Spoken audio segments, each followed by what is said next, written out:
Nagbabalik po muli ang inyong lingkod at nagbabalita ng mga balitang dapat nating malaman dito sa ating bansa. Ito ang Balitang Pambansa. Atin ngang matutunghayan sa channel na ito kung ano ang nangyayari sa loob ng ating gobyerno at syempre tumutulong na rin sa ating mga mamamayan na malaman ang katotohanan dahil mayroon tayong karapatan na malaman ang tunay na nangyayari sa ating bansa. Ngunit bago natin panoorin ang balita, huwag niyo pong kakalimutan na mag-subscribe sa ating channel at pindutin ang notification bell para lagi kang maging updated sa ating mga bagong videos na ina-upload araw-araw.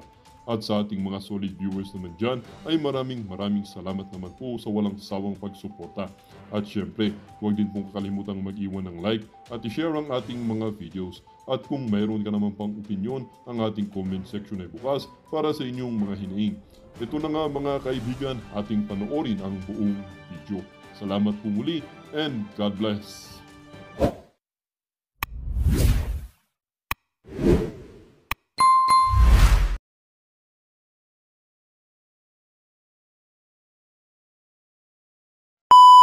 Mga binabanatan dyan mga Duterte. Nako, headline ho yan bukas sa susunod na linggo at sa mga susunod pa hong buwan. Eto ho mga kababayan, pakinggan ho muna natin ang nandito si Taba Chingching itong si Boy Adobo, no? Ang ayon nitong si Marcos Jr. doon sa mga sinabi nitong si dating Senate President Juan Ponce Enrile. Eto, kay Ma'am Ruth Cabal, pakinggan ho natin itong mga kababayan. Iginit ni Pangulong Bongbong Marcos, hindi ito ang tamang panahon para ma-impeach si Vice President Sara Duterte. Yan ang naging tugon niya nang tanungin sa posisyon ng kanyang Chief Legal Counsel na si Juan Ponce Enrile tungkol sa isinagawang peace rally ng Iglesia ni Cristo. Sa ambush interview sa Pangulo kanina, sinabi ni PBBM na tama raw si Enrile na pwedeng maging very detrimental president o mapanganib na pamarisan ang aniyay lohika ng INC rally. Paano yung ginawa nila nung pinatalsik nila ang tatay mo? Diba? Pagka si Enrile gagawa ng wala nga hong pag-aaklas na ginawa ang INC, linawin ho natin ha. Kasi tahasan na hong binibira ng administrasyon dito sa mga ganitong klaseng statement. Ang Iglesia ni Cristo, tahasan na ho talaga nilang kumbaga binibira. Wala ho sila, hindi ho sila nananawagan ng kung ano pa mang bitiw-bitiw, resign.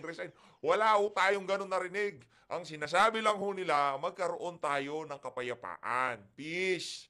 Magkaroon ng accountability yung mga government official na kung saan merong hawak sa mga matataas na pwesto sa ating pamahalaan. Yung pinangako nung nagdang eleksyon, yan lang naman ho Wala naman ho silang Marcos resign, impeach Sara o kung ano pa. Wala ho tayong narinig na ganun. Kaya hindi ho natin malaman kung saan hinugot nitong matandang dinosaur na to yung detrimental na yan.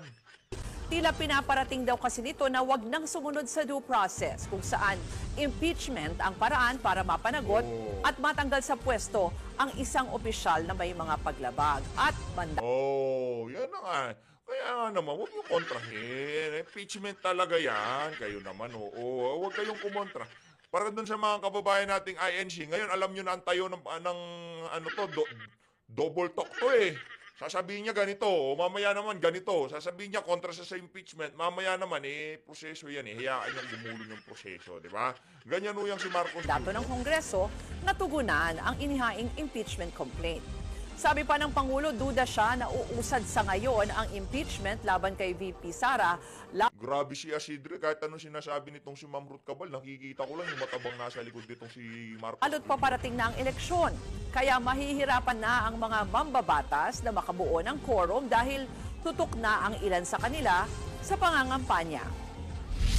He's right. There is a consequence to there will be a precedence, and it will be very problematic.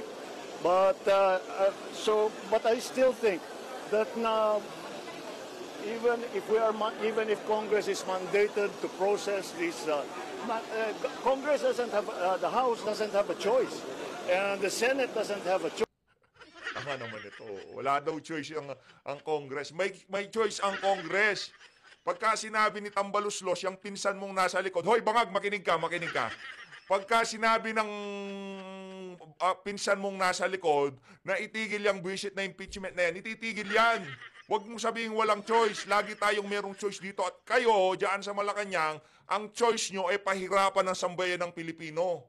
Yun ang naging choice nyo. Hindi nyo pinili na yung makatulong kayo, yung makapaghatid kayo ng tunay na pagbabago. Yun ang problema nyo dyan.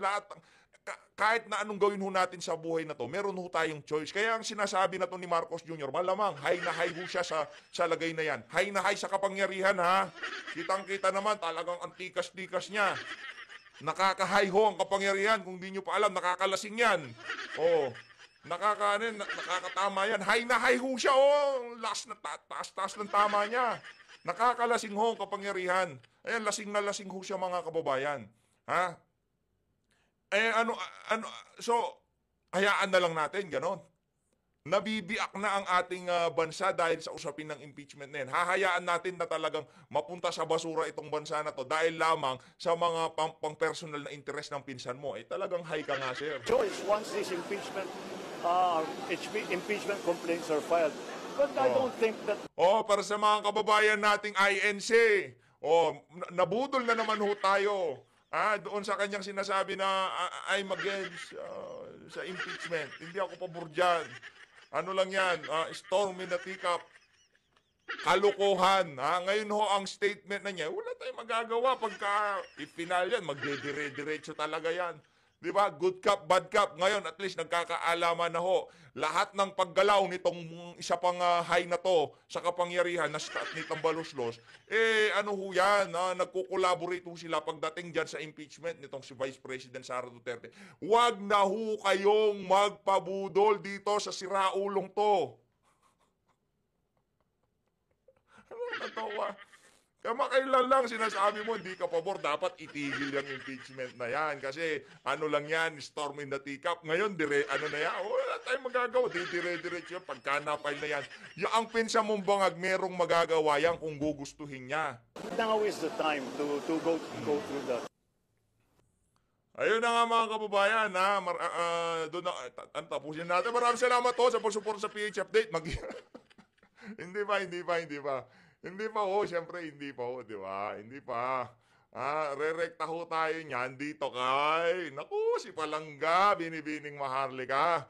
Hindi, eto ano lang ha, kumbaga, gusto ko lang makuha yung mga punto de vista ng ating mga kababayan. Kaugnay, doon sa pinaka-latest na statement no, ng ating, di ko alam, parang may saltik yung presidente natin.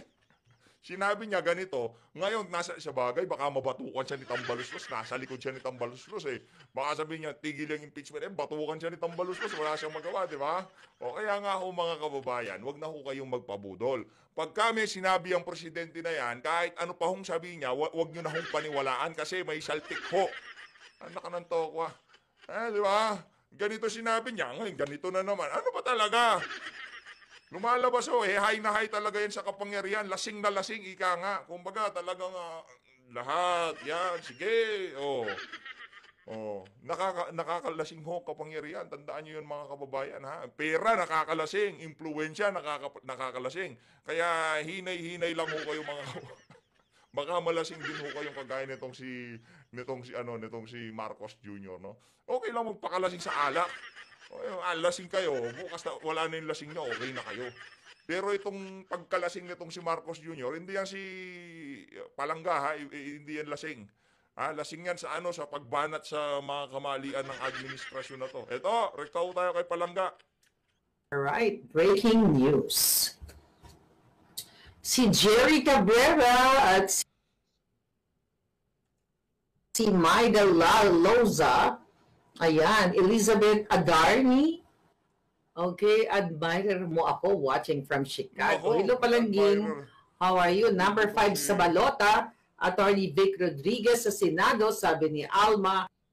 Ang ganda naman ng sombrero nito si Ma'am Maharlika. Parang gusto ko rin ng ganyan, madam. Parang gusto ko rin ng sombrero na merong number 55.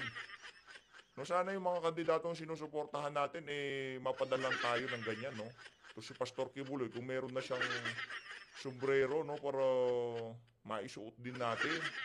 Kagaya dito kay Binibining Maharlika, no, para itong si Tatay Digong, hindi na kailangan yan, eh. Yung si Condante, no, yung Mga ano niya, mga campaign paraphernalia. Yulo Mamosto. Ayan. Thank you so much. Alright, tuloy-tuloy ang ating mga comment dyan at may mga gusto nyo mga topic ay pag-uusapan natin today. Bangags magpa-party sa Thailand. Liza Tanas, backdoor kay President Trump. Ano kaya ang impact nito at ang PRRD disbarment? Okay, ano sa tingin ninyo ang nangyayari? Sa tingin nyo ba kung madidispar ito? Kaya black propaganda lang yan. Diversionary tactics.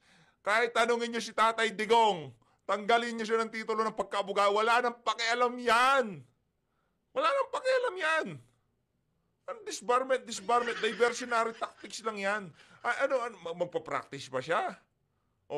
Baka doon nabalitaan nila, napraning na naman sila, siya ang magiging abogado nitong si BP. Diyan sa sa bagay, matagal naman yung ng disbarment na yan. Si BP nga, meron disbarment case. Ano lang yan, kumbaga, diversionary tactics. Nangyayari ngayon sa mga eksena ni Bangag.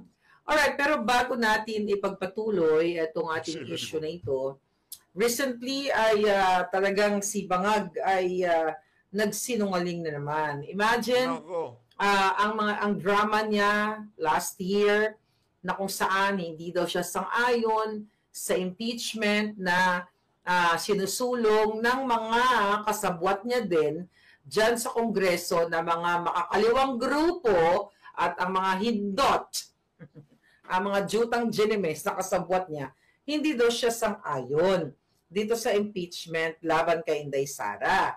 Pero ngayon, kaya nga ang INC ay nagkaroon ng ganong klaseng peaceful rally na inatinan ng milyon-milyon o millions, more than a million, all over the Philippines. Kaya naman ang bangag ninyong presidente ay nawindang. Nagbago na siya ngayon ng statement. Alright. Ang sinasabi niya dito, ito daw ang ginawa ng INC. Tignan muna natin ang statement. Here we go. Ang statement, dahil sumagot siya dito sa statement ni Enrile nga, di ba? Yung statement kasi ni Enrile, ito. Ang sabi ni Enrile dyan, there is a bigger question. Can the INC, with all its members, amend the Constitution or suspend or any of its provisions? Diba? Yun ba yung rally na yun ay pwedeng gawin ng INC na mag-amend o mag-amyenda, diba? O magbago o mag-suspend ng konstitusyon. Sabi ni Enrile, are we prepared to discard or sacrifice the value of rule of law for a person or a group of persons? Impeachment is just a constitutional legal process to remove a government official from his office if there is a ground and evidence to support it. The impeached official is not going to jail by the mere fact of his impeachment. Pero alam niyo mga kababayan, meron din meron ding magandang epekto sa mga ordinaryong Pilipino. Talagang napakasaklap na nangyari sa atin na to. Pero meron tayong nakikitang pagpapala dito sa nangyari na to sa Pilipinas. At least nakita ho natin yung mga individual, yung mga politiko na talaga naman kaya ho nilang ibenta ang kaluluwa nila sa demonyo para lamang magkamal ng kapangyarihan at pera. Ngayon talagang nasala ho natin dito sa dito sa administrasyon na to. Kasi sigurado ho tayo dito yung mga kasama natin, na mga vlogger, mga taga-suporta ni Tatay Digong, kahit ano pang gawin nitong mga politiko na to, kagaya nitong si Ace Barbers, subukan nilang ayunan yung mga naratibo ng mga Duterte. Pero at the end of the day, pagtatawanan lang ho natin sila kumbaga yung tiwala, hindi na maibabalik dito sa mga individual na to. Ipagpalagay na natin sa mga susunod na panahon. Itong ibang mga maiingay dyan sa Tuadco, bigla silang lumipat ng Duterte. Sa tingin nyo ho ba, merong respetong sambayan ng Pilipino dito sa mga individual na to? Kaya okay pa din. Sa tingin natin talagang, blessing in disguise, ika nga. No? nasala natin yung mga yung mga puro ika nga yung mga talagang para sa bayan, yung nagmamahal talaga sa ating bansa. At karamihan ng mga nakita natin ngayon na noong panahon ni Tatay Digong, akala mo kung sino mga crusader ng good governance, sila ngayon, mga binibenta ho nila kaluluwa nila, ibebenta ho nila kaluluwa nila para makapagkamal lamang ng pwesto, kapangyarihan, impluensya at pera. Yun ho As a nation and a state, we will incur a very detrimental precedent if we follow the logic implicit in the INC rally that they mounted. Are we prepared and ready to face the long-term consequences of that INC move? Ano ba yung consequence ng INC move anyway? Nagwala ba ang INC? Naging violente ba sila? Sila lamang nga actually, sabi ko nga, kung ako lang ang masusunod, dapat diretso ng Malacanang yan at hinila na yung pitoy ni Bangag na kasiliit ng... Anyway, mga palangga, then, nagsagot dyan, nag-epal dyan ngayon si Bangag Jr. Ang sabi ni Bangag Jr. dyan, mga kababayan, referring to Enrile's statement, si Enrile daw is one of our best legal thinkers in the country. Oo, magaling naman talaga yan. Illegal thinkers, not legal thinkers. Imagine mo, Correct. Sabi ko nga, ano ba ang nai-contribute ni Enrile kung hindi pagtatraidor sa bayan natin? Wala. Traidor. Okay, sabi ni Bangag, tama daw si Enrile. There is a consequence. Hindi ho kaya nahihiya itong si Enrile, no? Ano ho siya yung tinanggal nila si Marcos, ngayon yung anak niya ibinalik, kung saan ho siya, kung saan convenient sa kanyang politika, yun ho talaga inaayunan niya. Walang yaho yung Enrile na yan. Kaya ano ho siya, hindi ho talaga siya, wala ho siyang bababa siya sa kasaysayan bilang isang walang kwentang politiko, na namuno sa ating bansa, na naging senador. Siya ho, maaalala ho yang si Enrile bilang isang balingbing na politiko, walang kwentang politiko. There will be a precedent. It will be very problematic. So yung ginawa daw kayo mga INC members, lahat po kayo ay ang inyong naging hakbang para sa peaceful rally ay magkakaroon ng president at magiging problematic daw ang ating bayan. O, ang sabi ni Bangag, the House doesn't have a choice and the Senate doesn't have a choice once the impeachment complaints are filed. So dito nagsusuntukan na naman ang sinasabi ni Bangag na hindi siya sang-ayon sa pagtanggal pag-impeach kay Bangag. The reason why nagkaroon ng ganoong peaceful rally, ang sabi nga, ang statement nga ng INC dyan ay sila ay tumugon sa panawagan ng gobyernong Bangag na hindi tama na na ibuhos ang pera, atensyon ng taxpayers' money sa nag-iisang vice president para punteryahin sa halip ay tumutok sa mga isyong panglipunan na kinahaharap ng ating mamamayang Pilipino sa mataas na bilihin, services, water, kuryente, krimen, at kung ano-ano pang mga isyong panglipunan and corruption. Then sabi dito ni Bangag, in fact, as a practical matter, papasok na tayo sa campaign period. Wala ng congressman, wala ng senador. Okay, wala na raw senador dahil nangangampanya na sila. Yun ang sabi ni Bangag.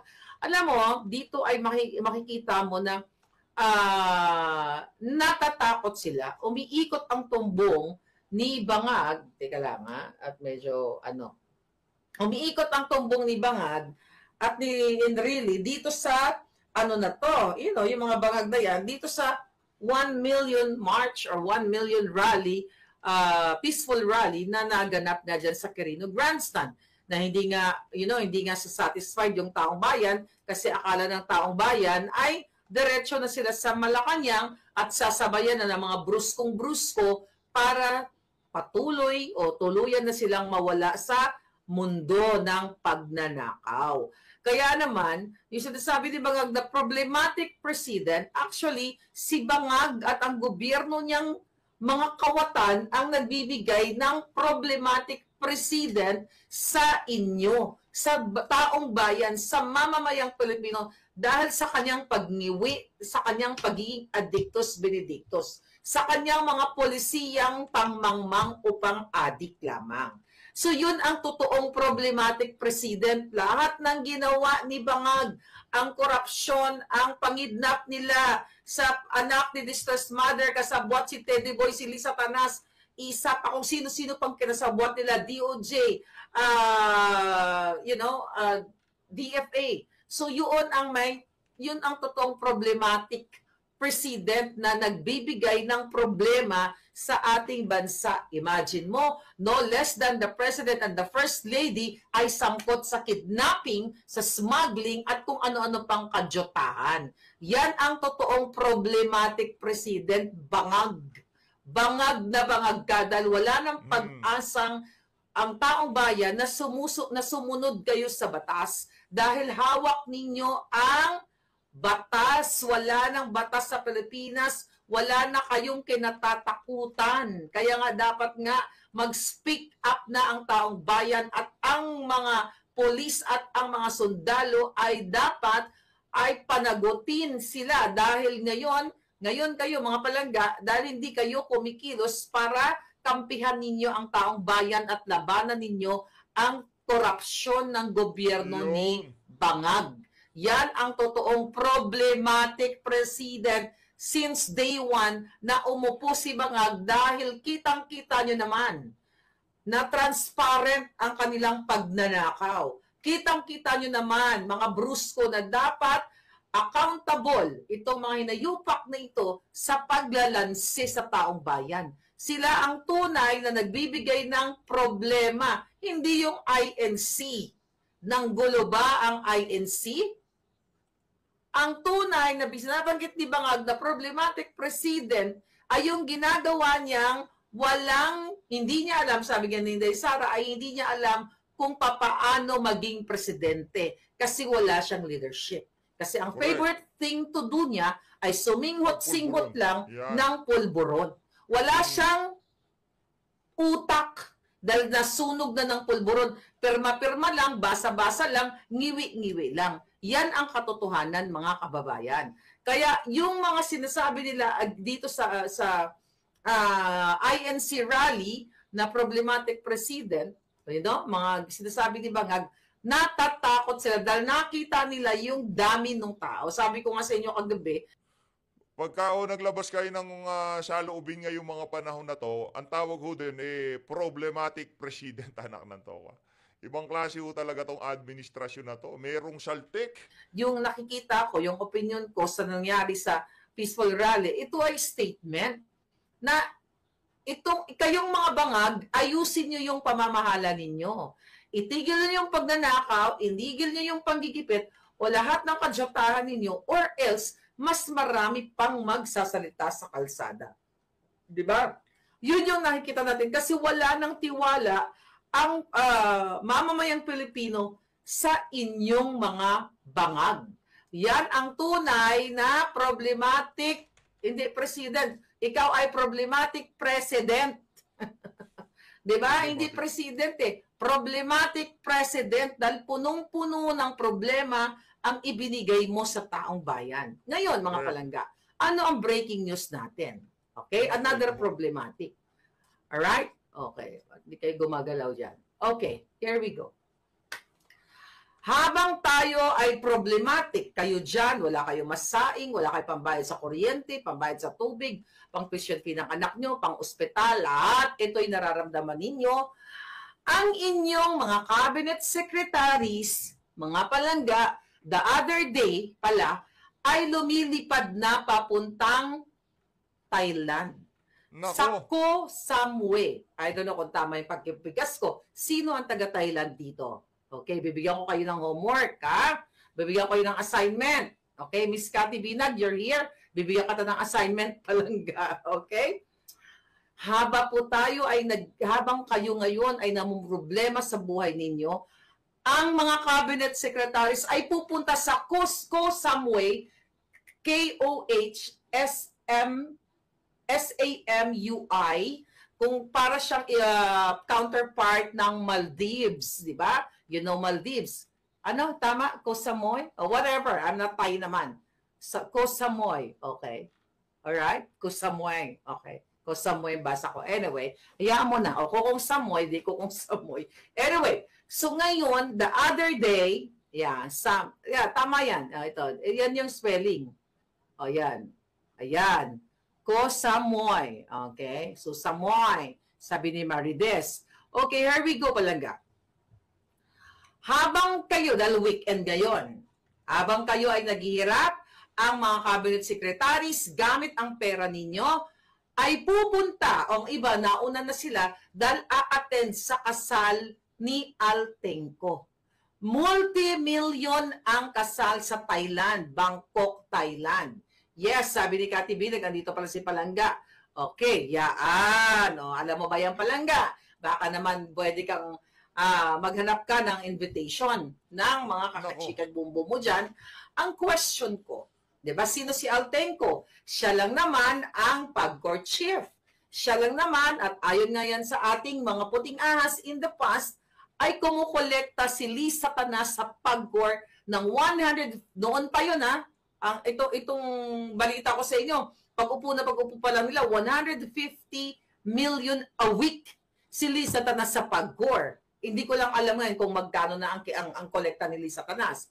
Kagabi, pinag-usapan natin na gusto nilang i-privatize ang casino kasi si Lisa Tanas ay kukubra din. At sino ang nasa pag-court? Si Altenco. Now, ngayon ikakasal ang anak ni Altenco diyan sa Bangkok na yan, sa Koh Samui na yan, sabi ni island daw yan. Yun na nga.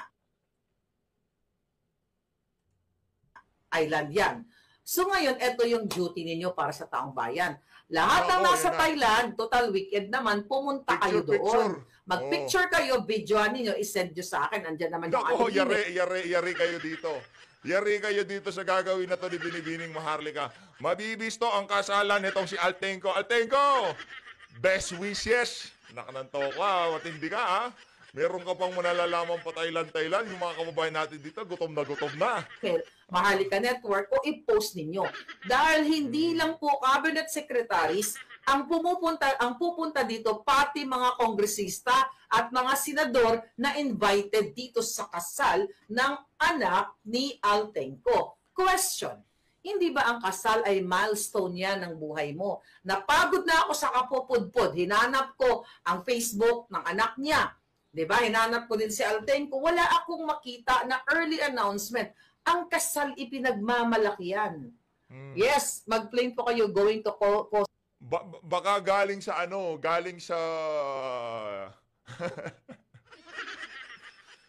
baka galing sa nakaw, 'di ba? Mahirap na. Sabi ni You and Die in Thailand. O yan. So, 'di ba, ang kasal yan ay pinangangalandakan yan. Lalo na kung opisyal ka ng gobyerno, 'di ba? You are very proud. Lalo na kung pinaghirapan mo yung perang pinanggastos mo sa kasal. Unless na lang kung ang paggagastos sa kasal ay ninakaw sa kaban ng bayan. 'Di ba? So yun ang titignan ninyo. Kung ang kasal ay pinaghirapan mula 5 duling hanggang sa kaduluduluhan, dapat yan very proud ka. Pero kung ang kasal, ang pinanggastos ay pera ng taong bayan, ay itatago talaga yan ng ikinakasal. So ngayon, ang tanong ko sa inyo, papayag ba kayong nagugutom kayo dyan ngayon? Wala kayong pambayad sa kuryente. Hirap na hirap kayo, nagkakapatayan, may bago ako nakita, estudyante, hinablot na naman yung ng riding in tandem, yung kanyang telepono, di ba? Ng mga bata pa rin daw yung mga teenager pa rin yung nanghablot, nagbabalikan na yung krimen. Samantalang ang mga cabinet secretaries ninyo, nagtatago sa inyo. Ang mga kongresista, ang mga senador, itinatago, takot na sila mag-post. Kasi nga naman, ang gagastusin nila ay pera ninyo. Imagine nyo, very expensive yan, according to our source, napaka-expensive ng lugar na yan. Maldives. At lahat halos na mga hotel doon sa island na yon, nakabook na sila. Kaya panawagan, dyan sa ating mga kababayan, dyan sa lugar na yan, ay mag-snapshot kayo. picturean nyo, videoan nyo, at isend nyo sa amin or i-post ninyo ng bonggang-bongga. Alright? Sabi ni Rio Brown, isang draw lang yan sa loto.